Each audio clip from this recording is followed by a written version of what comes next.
conflict is concerned. I'm also going across to Avi Yamini, who's a journalist at Rebel News based in Australia.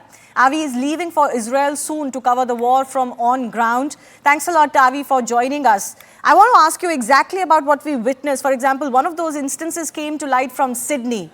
We're witnessing a lot of pro-Palestine rallies or protests taking place. The one at the Sydney Opera House, there were open anti-Semitic slogans raised. And there seems to be very little that seems to be done about that. How do you see that? Let's be clear, they weren't just anti-Semitic, they were clear incitements to violence. They were chanting F the Jews, I guess that's anti-Semitic, but they were calling for gas the Jews, referring to Nazi Germany, a repeat of Nazi Germany. And I guess I put it to you this way. Let's, for example, rewind back to the Christchurch massacre, where 51 Muslims were murdered at the hands of a white supremacist, a person full of hate that the entire world condemned, yes, including the entire broad from left to right in the Jewish community condemned. But just imagine for a second if one person dared to chant in response to that something along the lines of what that large group of Muslim men did yesterday in outside the Sydney Opera House. So their response to almost 1,000 now, many civilians, men, women, children, hunted, butchered, raped, kidnapped, paraded around Gaza. There are kids still in Gaza right now. Little Israeli kids are in Gaza right now alone without their parents. Their parents, some of them have been murdered already, being tortured as we speak. And they're in Gaza being mocked and bullied, being handed out and passed around to the community as if they're little toys. The response to that from local Muslim community here is to call for the death of more Jews. Now, if that had happened, if one Jew in response to the Christchurch massacre had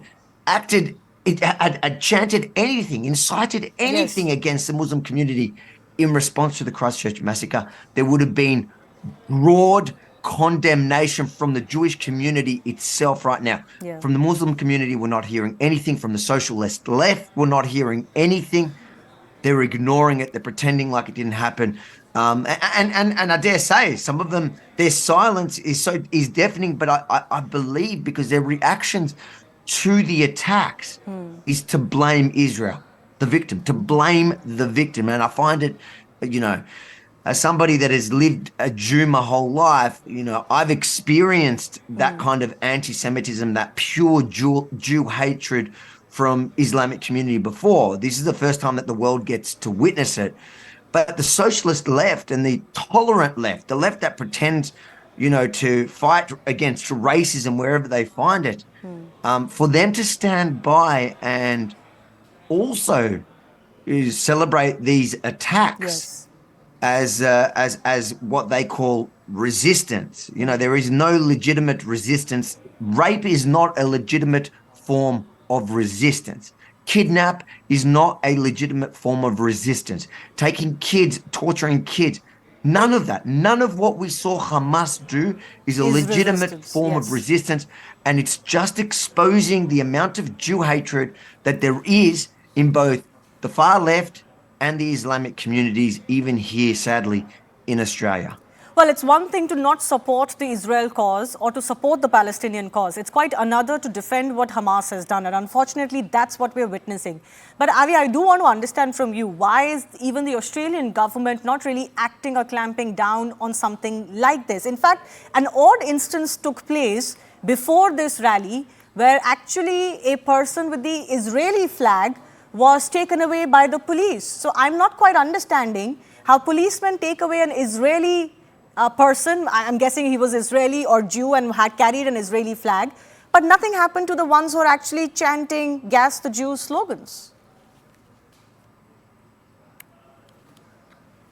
You're talking about the same event hours earlier. So yes, hours before this group of, large group of Muslim men were chanting F the Jews, gas the Jews, a Jew was arrested, had his flag confiscated because they said that his flag, the Israeli flag, would incite violence, would breach the peace and cause a breach of the peace, which would incite violence. The flag of Israel, the victim's flag of this horrific act, would incite the terrorists to hurt him, so they arrested him. And then hours later, we saw actual incitement to violence, and the police did nothing. Now you got to remember, freedom of speech, that's fine. I think when they say "F the Jews," it's important for us to show exactly what they're saying, because they're not even saying "F the Israelis" or "F the Zionists." They're saying "F the Jews." Listen to what they're saying, and that's what we've been arguing the whole time that this is about. This is not about. This is about their hatred towards Jews. Now, the gas the Jews, that is incitement to violence. And yes, there are laws against inciting violence, and the police certainly should be coming down on this. But it's in today's day and age, 2023, political correctness has to win, and there's a protected class, and it now is the large mob that is chasing Jews. They were hunting Jews yesterday in Sydney, looking for Jews to attack. And unfortunately, that you're not seeing the police do their work. And I want to give you another example. At the same time, in across Australia, they're banning neo-Nazis from doing symbols of Hail Hitler or swastikas, which are all abhorrent and we don't like. And as Jews, they're hurtful. They remind us of a bad.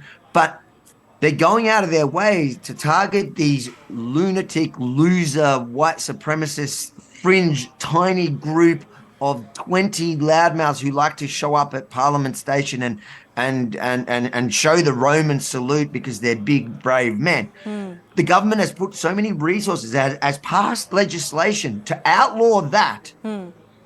But nothing on this. Incitement to violence, where it is an actual threat to Jews across the world, in fact, everywhere, from Israel to Australia to America to everywhere, they feel unsafe because there is a real threat looming that now the left is excusing and they're justifying, and they're saying it's okay because it is legitimate, according to them, resistance to brutalize, savagely hunt and murder Jews. And that's what this is about.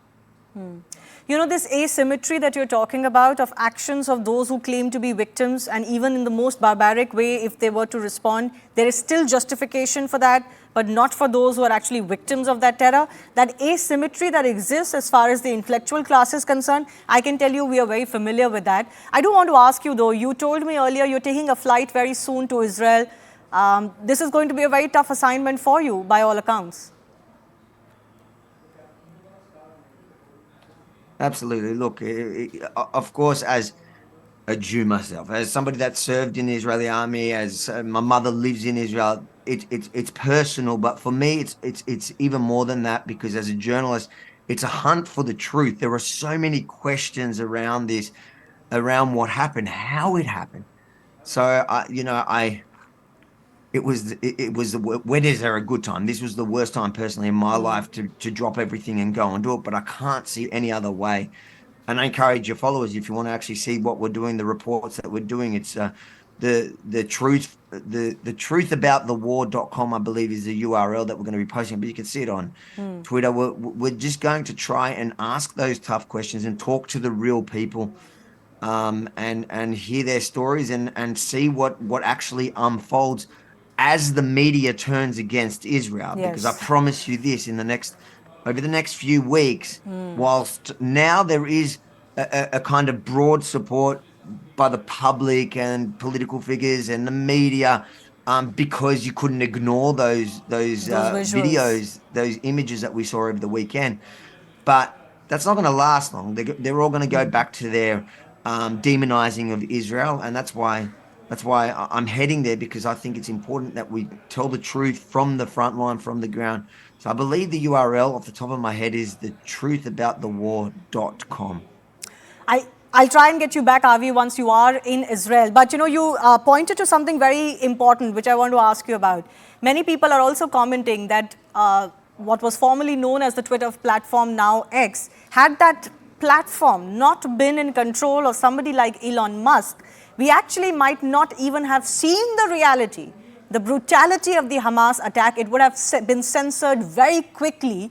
In this case, we saw exactly what happened. Many of those visuals were actually broadcasted by the Hamas terrorists themselves to shock and terrorize the world. We might not have known this truth had the platform not been in the hands of Musk, which has been the case in other cases. And of course, historically, so much perversion has taken place of what actually transpired. I have to agree. And you know what?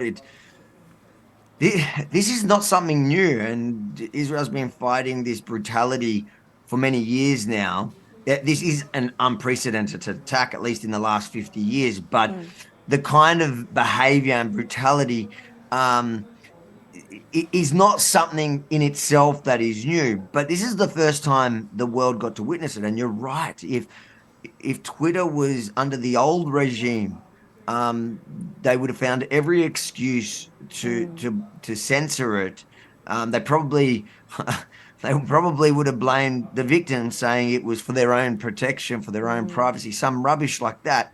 But Hamas, they did Israel a favor by showing everyone how brutal they are in a lot of these cases, because like you said, they themselves uploaded a lot of these videos trying to terrorize the community, which it worked. It terrorized. Israel is terrorized. They were successful there.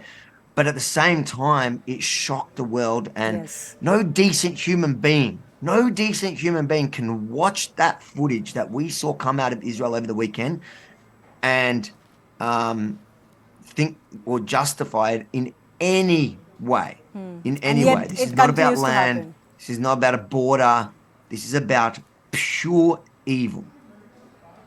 Well, unfortunately, what we've witnessed is that some have still justified these attacks, and many Muslim communities around the world have come out in support. I leave it on that note. Avi Amini, many congratulations, and also fly safe, stay safe. He's going to be in Israel very soon. We'll try and get him back as far as the situation on ground is concerned.